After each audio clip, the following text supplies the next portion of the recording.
রাসূল সাল্লাল্লাহু আলাইহি ওয়াসাল্লাম একদিন কোথাও বের হলেন একটু ঘুরতে, অর্থাৎ কোথাও রওনা দিলেন একটু ঘোরার উদ্দেশ্যে। তখন নবীজি সাল্লাল্লাহু আলাইহি ওয়াসাল্লামের সাথে নবীজির প্রিয় সাহাবী আবু হুরায়রা রাদিয়াল্লাহু তাআলা আনহুও ছিল। নবীজি সাল্লাল্লাহু আলাইহি ওয়াসাল্লাম একটি গাছের ডাল ধরলেন এবং জোরে ঝাঁকি দিলেন। এতে গাছের কিছু পাতা পড়ে গেল। তখন নবীজি সাল্লাল্লাহু আলাইহি ওয়াসাল্লাম বলেন, ও সাহাবে কেরাম শোনো, ও আবু হুরায়রা শোনো, যে ব্যক্তি এই চারটি জিকির করবে, যেমনিভাবে আমি ঝাড়া দেওয়ার কারণে গাছের পাতাগুলো ঝরে পড়ে গেল, এই চারটি জিকির করলে আল্লাহ রাব্বুল আলামিন ওই বান্দাবান্দির আমলনামা থেকে গুনাহগুলো এমনইভাবে ঝেড়ে ফেলে দিবেন। সুবহানাল্লাহ, আল্লাহু আকবার। প্রিয় দর্শক, আপনি কি জানতে চান যে কোন সেই চারটি জিকির, এবং আপনি কি চান যে আপনার গুনাহগুলো আল্লাহ রাব্বুল আলামিন ক্ষমা করে দিক? যদি চেয়ে থাকেন তাহলে আজকের সম্পূর্ণ ভিডিওটি এইখান থেকে দেখে মনোযোগ সহকারে প্রতিটি জিকিরের আমল সুন্দর করে ব্যাখ্যা বিশ্লেষণ সহ বুঝে পরবর্তীতে ইনশাআল্লাহ যে কোনো সময়ে আমরা এই চারটি জিকির পাঠ করব, মহান মালিক অবশ্যই আমাদের গুনাহগুলোকেও এমনইভাবে ঝেড়ে ফেলে দিবেন আমাদের আমলনামা থেকে। প্রিয় দর্শক, তাই আসুন কোনো কথা বাড়াইব না, সম্পূর্ণ মূল আলোচনায় প্রবেশ করা যাক। নবীজি সাল্লাল্লাহু আলাইহি ওয়াসাল্লাম বলেন, যেই কলবটা মাওলা পাকের জিকির করে না, ওই কলবটা হলো মৃত মানুষের ন্যায়, অর্থাৎ মৃত। আর যেই কলব মাওলা পাকের জিকির করে, সেই কলব হলো জিন্দা, অর্থাৎ জীবিত। এবার আপনি প্রশ্ন করবেন, কলব আবার কি? প্রিয় দর্শক, নবীজি সাল্লাল্লাহু আলাইহি ওয়াসাল্লাম বলেন, প্রতিটা বনি আদম সন্তানের বাম দুধের 2 আঙ্গুল নিচে একটা গোশতের টুকরা থাকে। ওই গোশতের টুকরার নামই হলো কলব। এই গোশতের টুকরা যদি ভালো হয়, নবীজি বলেন পুরো মানুষটাই ভালো হয়ে যায়। অর্থাৎ গোশতের টুকরা যদি পরিষ্কার পরিচ্ছন্ন থাকে, পুরো মানুষটাই নেককার আল্লাহওয়ালা হয়। আর এই গোশতের টুকরা যদি ময়লা আবর্জনায় ভরা থাকে, নবীজি সাল্লাল্লাহু আলাইহি ওয়াসাল্লাম বলেন পুরো মানুষটাই খারাপ হয়ে যায়। এখন আপনি বলবেন, ওই গোশতের টুকরা আবার কিভাবে ময়লা হয়? প্রিয় দর্শক, নবীজি সাল্লাল্লাহু আলাইহি ওয়াসাল্লাম বলেন, ওই বান্দাবান্দি একটি গুনাহের কাজ করল আর তার কলবের মধ্যে একটি কালো দাগ পড়ল। এমনইভাবে শত শত গুনাহের দ্বারা তার কলবটা একেবারে দাগে ভরপুর হয়ে যায়, আর তখনই সেই কলবটা একেবারে ময়লা হয়ে যায়। নবীজি সাল্লাল্লাহু আলাইহি ওয়াসাল্লামকে সাহাবে কেরামরা প্রশ্ন করল, ইয়া রাসূলুল্লাহ সাল্লাল্লাহু আলাইহি ওয়াসাল্লাম, এই গোশতের টুকরাটাকে পরিষ্কার পরিচ্ছন্ন করার জন্য কোনো মেডিসিন নাই, কোনো ঔষধ নাই? তখন নবীজি সাল্লাল্লাহু আলাইহি ওয়াসাল্লাম বলেন, হ্যাঁ, এই গোশতের টুকরাটাকে এমনভাবে পরিষ্কার করতে পারো, তোমরা যখন জিকির করবে তখন ধাক্কা লাগবে তোমার কলবের মধ্যে, আর তখন তোমার কলব একেবারে পরিষ্কার পরিচ্ছন্ন হয়ে যাবে এবং শয়তান ওইখান থেকে পালিয়ে যাবে। কারণ প্রতিটা মানুষকে সর্বপ্রথম শয়তান তার কলব থেকেই কাবু করে নেয়। প্রিয় দর্শক, আসুন আমরা 4টি জিকিরের কথা জেনে নেই। তো নবীজি সাল্লাল্লাহু আলাইহি ওয়াসাল্লাম বলেন, ও আবু হুরায়রা, সর্বপ্রথম নাম্বার জিকির হলো সুবহানাল্লাহ বলা।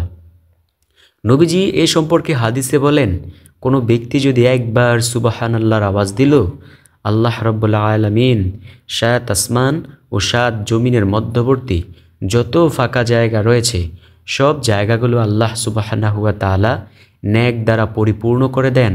সুবহানাল্লাহ, আল্লাহু আকবার। নবীজি অন্য হাদিসে বলেন, একবার সুবহানাল্লাহর আওয়াজ দিলে আল্লাহ রাব্বুল আলামিন জান্নাতের মধ্যে একটি বৃক্ষ রোপণ করেন।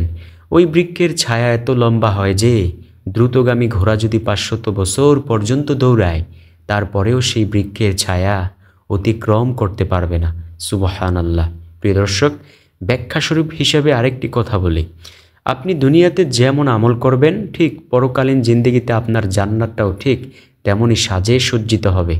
যে ব্যক্তি আমল বেশি করবে তার জান্নাতের স্তর হবে আলাদা, যে ব্যক্তি কম করবে তার জান্নাতের স্তর হবে আলাদা।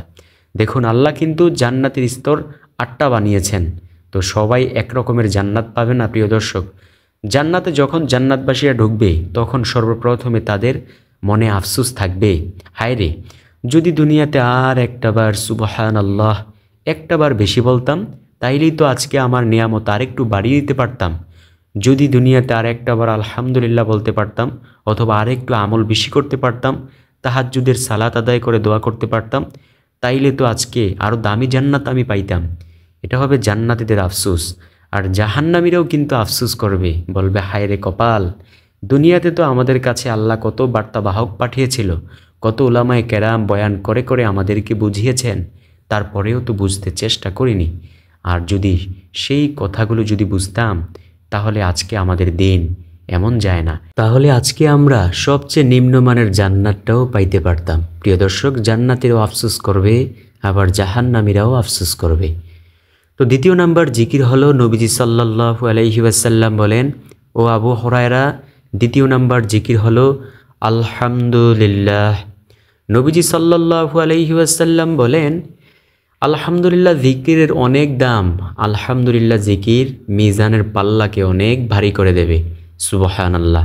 দেখুন, হাশরের ময়দানে যদি আপনি দেখেন এই আলহামদুলিল্লাহ জিকির করার কারণে আপনার মিজানের পাল্লায় আমল নামার দিক অর্থাৎ ডান দিকটা ভারী হয়ে যায়, তখন আপনার কেমন লাগবে, কত খুশি হবেন আপনি প্রিয় দর্শক। যে ব্যক্তির ডান দিক নেকের পাল্লা ভারী হবে সে তো অবশ্যই জান্নাতি হবে, তাই না? তো আমরা বেশি বেশি আলহামদুলিল্লাহ জিকির করব। করলে কি হবে, আল্লাহ রাব্বুল আলামিন আমাদের গুনাহগুলোকেও যেমনিভাবে গাছের পাতা ঝরে পড়ে যায় ঠিক তেমনিভাবে ক্ষমা করে দেবেন ইনশাআল্লাহ। ইনশাআল্লাহ। আল্লাহ তাআলা পবিত্র কোরআনুল কারিমে বলেন, যেই বান্দা আমার নিয়ামত পাইয়া নিয়ামতের শুকরিয়া আদায় করলো না, আমি তার নিয়ামত ছিনিয়ে নিয়ে যাই। আর যেই বান্দাবান্দি আমার নিয়ামত পাইয়া নিয়ামতের শুকরিয়া আদায় করলো, আমি তার নিয়ামত বৃদ্ধি করে দেই। তো আপনি কি চান না যে আপনার নিয়ামত আল্লাহ তাআলা বৃদ্ধি করে দিক? যদি চেয়ে থাকেন তাহলে আলহামদুলিল্লাহ জিকির বেশি বেশি করব ইনশাআল্লাহ। এই যে পৃথিবীতে আপনি প্রতিটি সেকেন্ড কাটাচ্ছেন, প্রতিটি সেকেন্ডই আল্লাহ তাআলার নিয়ামত। এই শ্বাস প্রশ্বাস নিঃশ্বাস নিচ্ছেন, সব কিছু আল্লাহ তাআলার নিয়ামত। চাঁদের আলো ভোগ করছেন, সূর্যের আলো ভোগ করছেন এবং সুন্দর মতো হাঁটছেন, দুইটা চক্ষু কত বড় নিয়ামত। আপনি যে টোটাল বাইচা রয়েছেন সেটাই আল্লাহ তাআলার একটা নিয়ামত। প্রিয় দর্শক, আল্লাহর নিয়ামতের শুকরিয়া আদায় করতে হয় কিভাবে? আলহামদুলিল্লাহ, আলহামদুলিল্লাহ। এই জিকির বেশি বেশি পাঠ করার মাধ্যমে, তাই আমরাও পাঠ করব ইনশাআল্লাহ। তৃতীয় নাম্বার জিকির হলো, নবীজি সাল্লাল্লাহু আলাইহি ওয়াসাল্লাম বলেন, ও আবু হুরায়রা, তৃতীয় নাম্বার জিকির হলো আল্লাহু আকবার বলা। যে ব্যক্তি আল্লাহু আকবারের আওয়াজ দিল, আল্লাহু আকবার শব্দের অর্থ আল্লাহ তাআলা সর্বশক্তিমান। আল্লাহ তখন ফেরেশতাদেরকে বলতে থাকেন, ও ফেরেশতারা, দেখো আমার এই বান্দাবান্দির শেষ জামানায় আসিও, যেই শেষ জামানায় নবীজি বলেছেন একটা কয়লা, আগুনের কয়লা যদি হাতের মধ্যে রাখা যেমন কষ্টকর, শেষ জামানার মুসলমানের ঈমান রাখা তেমন কষ্টকর হয়ে যাবে। এমন শেষ জামানায় আসিও, এত লোভ লাঞ্ছনায় পড়িয়া সে আমাকে আল্লাহু আকবার বলতে ভুলে নাই। ও ফেরেশতারা, তোমরা সাক্ষী থাকো, আমি আমার বান্দা যেহেতু আমাকে বরত্ব স্বীকার করেছে, আমি আমার বান্দাটাকে আমার রহমতের কোলে তুলে নিলাম। সুবহানাল্লাহ। তাই আমরাও বেশি বেশি পরিমাণে আল্লাহু আকবার, আল্লাহু আকবার এই জিকির করব ইনশাআল্লাহ। চতুর্থ নম্বরে যেই জিকির, সেটা হলো সর্বশেষ নাম্বার জিকির, সেটা হলো লা ইলাহা ইল্লাল্লাহু লাহুল মুলকু ওয়া লাহুল হামদু ওয়া হুয়া আলা কুল্লি শাইইন কাদির। প্রিয় দর্শক, আপনি যদি চেয়ে থাকেন আপনার গুনাহগুলোকে রব্বুল আলামিন, আরশের মালিক, দয়াময় মালিক, আমাদের সৃষ্টিকর্তা প্রভু আমাদের গুনাহগুলোকে ক্ষমা করে দিক, তাহলে আজকের পর থেকে আপনিও এবং আমিও এই চারটি জিকির বেশি বেশি পরিমাণে পাঠ করার মতো চেষ্টা করব এবং মহান মালিকের দরবারে তাওফিক কামনা করব যে হে আল্লাহ, আপনি আমাদেরকে এই জিকিরগুলো করার মতো পরিপূর্ণ তাওফিক, ধৈর্য, শক্তি, হিম্মত, সাহস দান করুক ইনশাআল্লাহ। আল্লাহ দেখবেন অবশ্যই পরিপূর্ণ ধৈর্য, শক্তি, সাহস, হিম্মত দান করবেন ইনশাআল্লাহ। তো আশা করি ভিডিওটি আপনাদের অনেক উপকারে আসবে। যদি ভিডিওটি ভালো লেগে থাকে তাহলে যারা প্রিয়জন রয়েছে না, ওই প্রিয়জনের কাছে ভিডিওটিকে একটু দয়া করে শেয়ার করে দিয়েন। তো ভালো থাকুন, সুস্থ থাকুন, দেখা হবে, কথা হবে ইনশাআল্লাহ পরবর্তী কোনো ভিডিওতে। আর এই শাহেদুজ্জাহান চ্যানেলটাকে সাবস্ক্রাইব করিয়া পাশে থাকা বেল আইকনটা বাজিয়ে দিন। আর হ্যাঁ, আপনাদের কোনো পছন্দের কোনো জানার টপিক থাকলে সেই টপিকের বিষয়ে নিম্নোক্ত এই কমেন্টের মধ্যে জানিয়ে দিতে পারেন। আপনাদের কমেন্টের ভিত্তিতে পরবর্তী ভিডিও করা হবে ইনশাআল্লাহ। তো সবাই ভালো থাকুন, সুস্থ থাকুন। আল্লাহ হাফেজ।